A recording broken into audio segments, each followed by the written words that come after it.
Hello dear guys, आज हम discuss करेंगे topic cost of capital.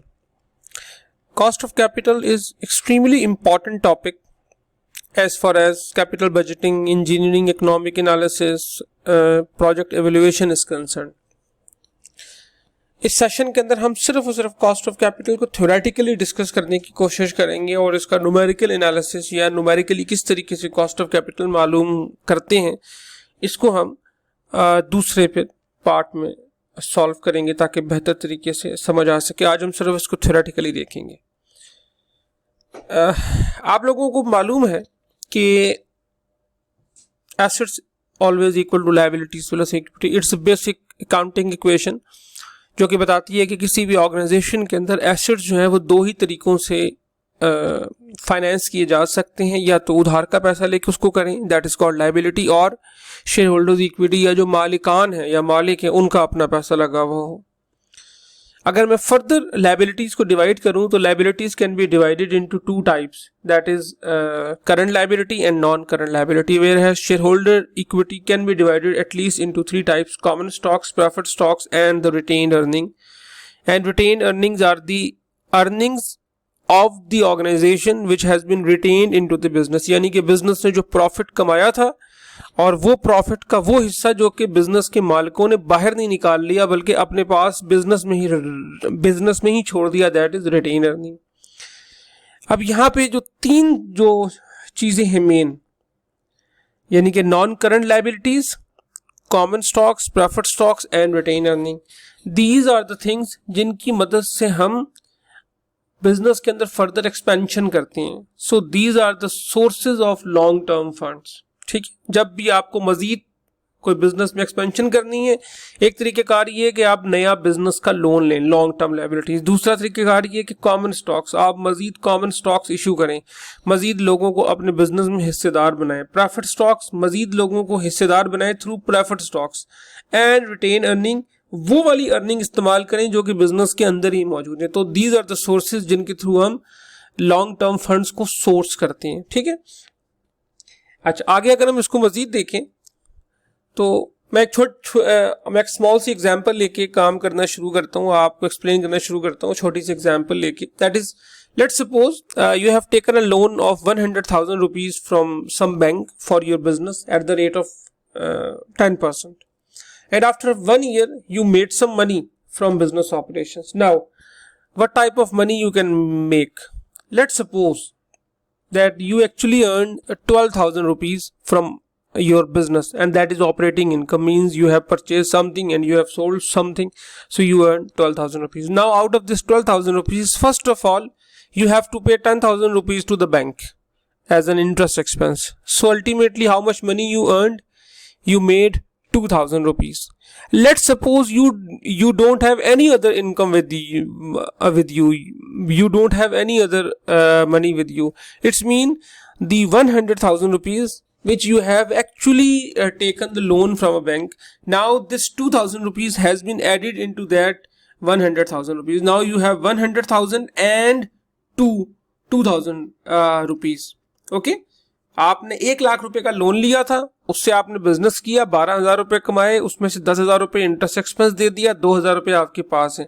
It's mean अब आपके पास 1 लाख और 2,000 रुपए मौजूद हैं। It's a simple option. अगर मैं ये कहूं कि इसके अलावा कोई इनकम आपके पास मौजूद नहीं है।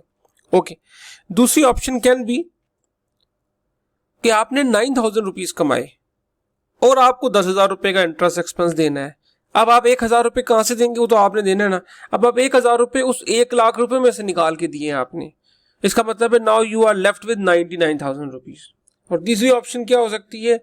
सिंपल ऑप्शन, 10,000 रुपए कमाए, 10,000 रुपए का इंटरेस्ट एक्सपेंस दे दिया, कुछ प्रॉफिट नहीं हुआ और आप 1 लाख के 1 लाख रुपए के ऊपर ही रह गए।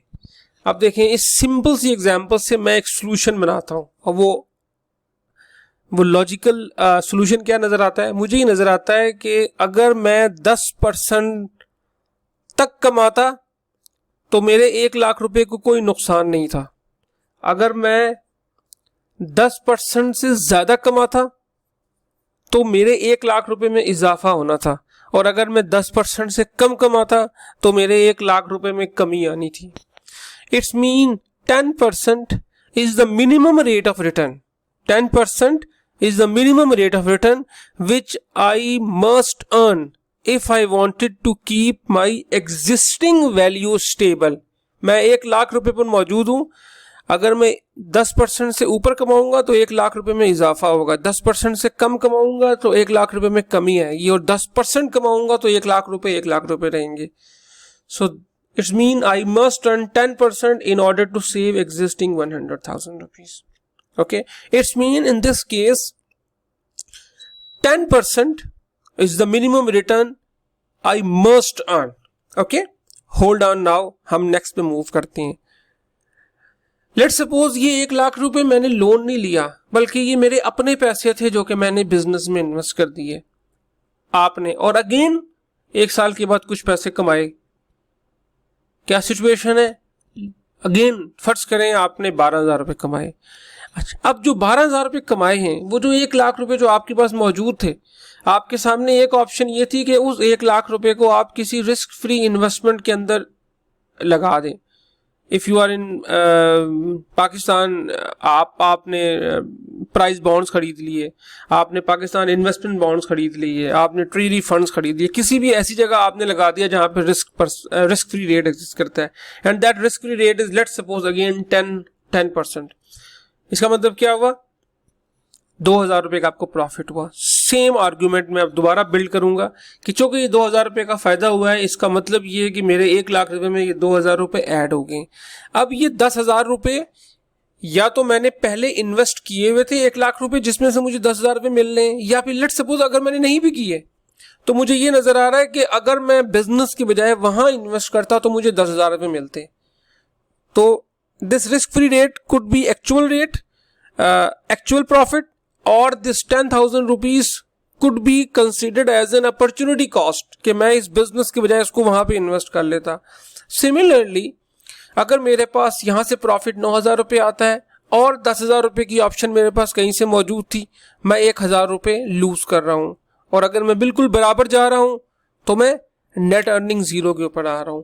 अगेन सेम आर्ग्यूमेंट, और वो आर्ग्यूमेंट क्या है कि मुझे 10% जरूर अर्न करना है अगर मैं चाहता हूं कि मेरा एग्जिस्टिंग 1 लाख रुपए डिस्टर्ब ना हो.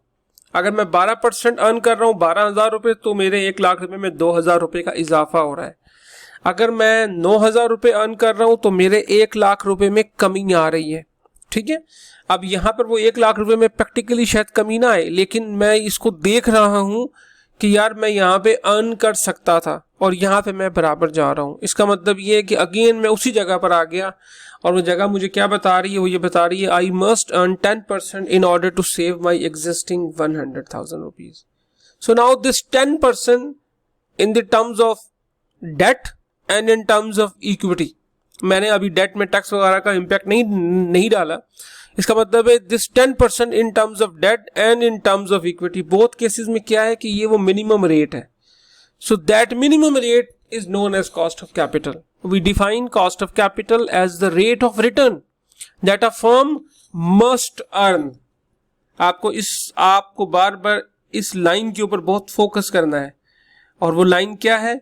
वो लाइन ये है कि cost of capital is the rate of return that a firm must earn on a project if it wants to maintain its value. अगर उसे अपनी वैल्यू मेंटेन करनी है. इसी कॉस्ट ऑफ कैपिटल को हम मुख्तलिफ बुक्स में, मुख्तलिफ डिसिप्लिन में, मुख्तलिफ नामों से जानते हैं. इसको हम minimum attractive rate of return भी कहते हैं, MARR. इसको हम बेंचमार्क रेट भी कहते हैं, इसको हम रिक्वायर्ड रेट ऑफ रिटर्न भी कहते हैं, इसको हम हर्डल रेट भी कहते हैं. There are various names for it. Okay जी.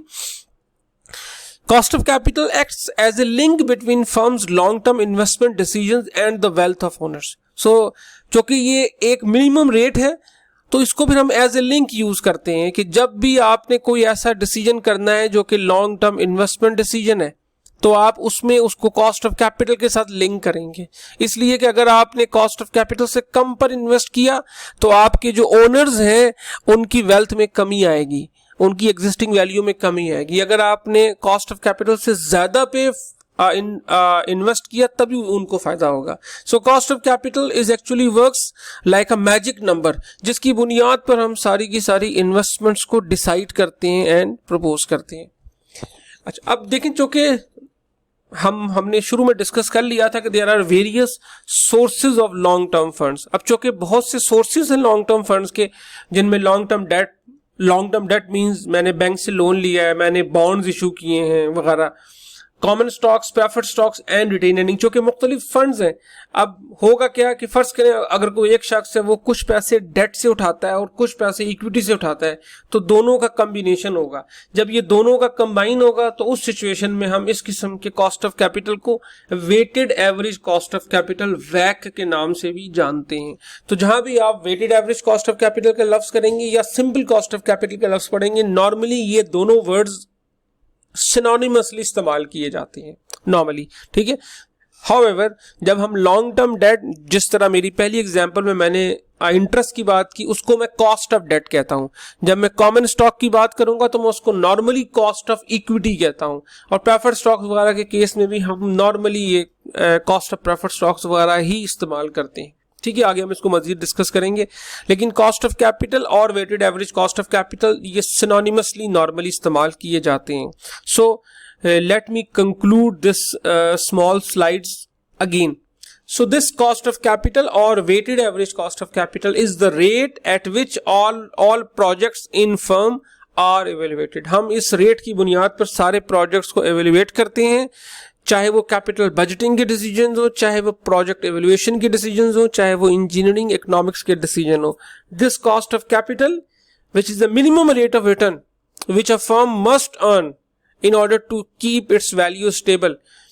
इस रेट की बुनियाद के ऊपर सारे के सारे डिसीजन किए जा रहे होते हैं, और बिजनेस हमेशा इस चीज को इंश्योर करता है कि किसी ऐसे प्रोजेक्ट के अंदर इन्वेस्ट नहीं किया जाए जहां पे ये कॉस्ट ऑफ कैपिटल जो है वो कम हो, वो ज्यादा हो, और जो प्रोजेक्ट से जो रिटर्न आ रहा है वो बेसिकली कॉस्ट ऑफ कैपिटल से कम हो, ठीक है। किसी भी सिचुएशन में इसको नहीं किया जा रहा होता। हमारी और बिजनेस की हमेशा कोशिश ये होती है कि उस जगह पर इन्वेस्ट किया जाए जहां पर return, expected return from the projects जो है वो कॉस्ट ऑफ कैपिटल से ज्यादा हो। Thank you.